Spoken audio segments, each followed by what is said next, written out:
اگر کسی نے اپنا رزق بڑھانا ہے تو وہ استغفار کو پکڑ لے. انفیکٹ رسول اللہ صلی اللہ علیہ وسلم میجورٹی صحابہ جب ان سے کوئی ذکر پوچھتے تھے تو یا وہ درود ابراہیمی بتاتے تھے یا وہ استغفار بتاتے تھے. یہ ثابت ہے صحیح حدیث سے. تو استغفار کے بارے میں ایک حدیث یہ بھی آتی کہ رسول اللہ صلی اللہ علیہ وسلم نے فرمایا کہ جو شخص استغفار کو کانسٹنٹلی اپنا لیتا ہے, بہت زیادہ کانسٹنٹ استغفار کرتا ہے, Allah will make a way out of him from every difficulty.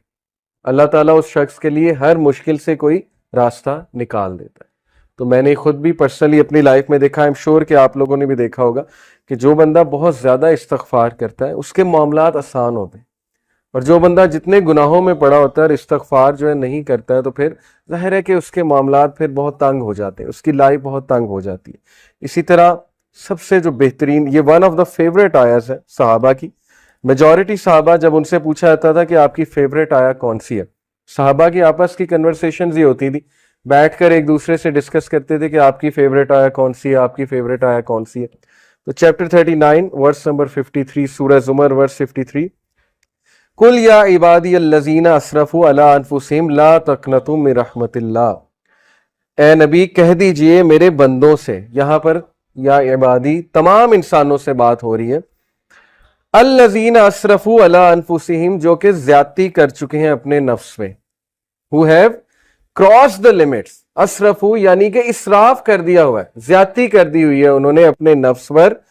کیا کہو انہیں, لا تقنطوا من رحمت اللہ, کہ اللہ کی رحمت سے مایوس نہیں ہو.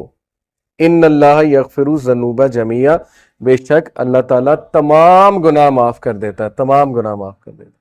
ایک حدیث قدسی میں آتا ہے کہ اللہ سبحانہ تعالیٰ کہتے ہیں کہ اے ابن آدم, اگر تو میرے پاس گناہ لے کر آئے اور تیرے گناہ جو ہے وہ زمین سے آسمان تک جو ہے وہ ڈسٹنس کو فل کر رہے ہیں, لیکن تو مجھ سے سنسیئر ریپینٹنس کرتا ہے تو میں تجھے معاف کروں. ابھی بہت خوبصورت حدیث آپ کے سامنے آئیں گی اللہ سبحانہ وتعالیٰ کی مرسی کے حوالے سے. ایک حدیث آپ کے سامنے رکھتا ہوں. علی ابن طالب رضی اللہ تعالیٰ عنہ رپورٹڈ, یہ المستدرک کی حدیث ہے, صحیح ہے اکارڈنگ ٹو علامہ البانی, اور علی رضی اللہ عنہ سے بہت کم حدیث مروی ہیں. علی رضی اللہ عنہ reported the messenger of Allah صلی اللہ علیہ وسلم said, verily Allah is astonished. اللہ کی astonishment یہ اللہ کا ایٹریبیوٹ ہے, اور اللہ کیسے اسٹانش ہوتا ہے یہ ایک ظاہر ہے کہ متشابہات میں سے اللہ knows best. لیکن اللہ is astonished at a servant, اللہ ایک انسان پر اسٹانش ہوتا ہے when he says there is no God but you, لا الہ الا انت, but I have wronged myself so forgive me, for none forgives sins but you. یہ ایک دعا ہے پوری, یہ دعا میں آپ کو پڑھ کے سناتا ہوں. لا الہ الا انت انی قد ظلمت نفسی فاغفر لی ذنوبی انہ لا یغفر الذنوب الا انت.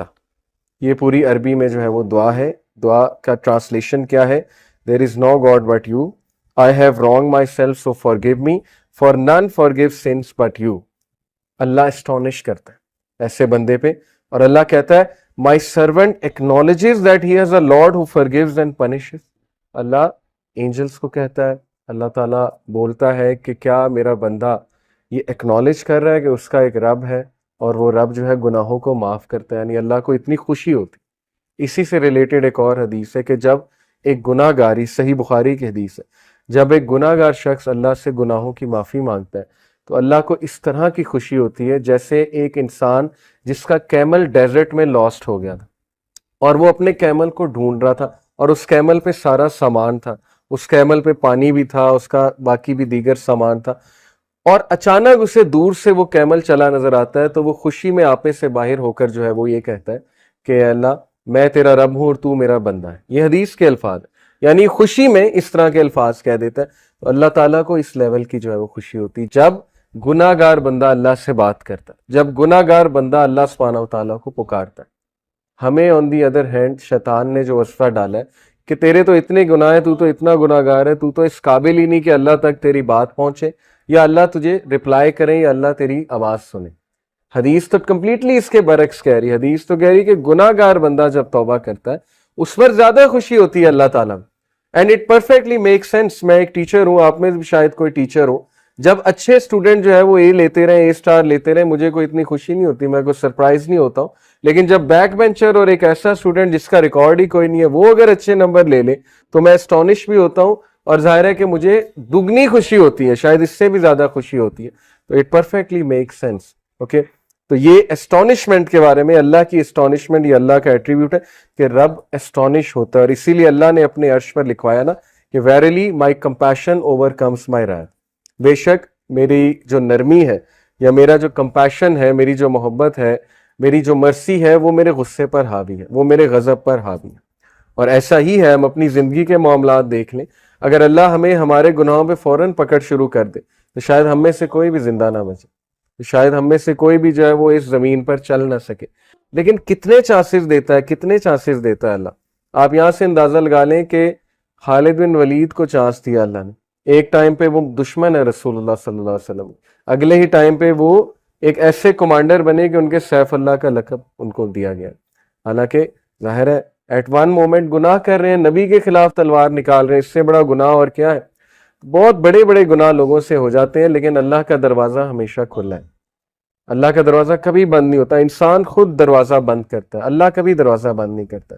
اوکے, سو اس کے بعد میں توبہ کی کنڈیشنز کے بارے میں آپ سب سے بات کرنا چاہوں گا. بہت ضروری ہے کہ چونکہ توبہ ایک بہترین عمل ہے, بہت بڑا عمل ہے, یہ ہمارے باپ کا عمل ہے, حضرت آدم علیہ السلام کا عمل ہے.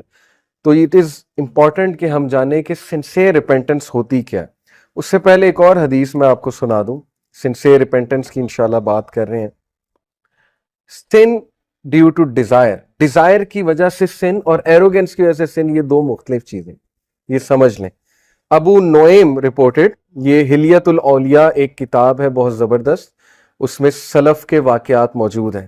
ابو نعیم رپورٹڈ سفیان ابن عیینہ رحمہ اللہ said whoever commits a sin due to desire, جو بھی گناہ کرتا ہے خواہش کی وجہ سے, verily whoever commits a sin due to desire we should hope for his repentance, ہمیں امید ہونی چاہیے کہ اس کا گناہ معاف ہو جائے گا. کیوں؟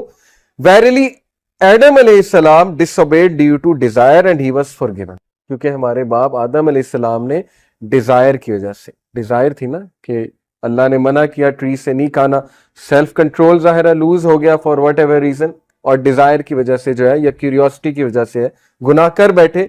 تو انہوں نے کہا کہ انہوں نے سفیان ابن عیینہ نے کہ اگر کوئی شخص ڈیزائر کی وجہ سے گناہ کرتا ہے تو اس کی معافی ہے.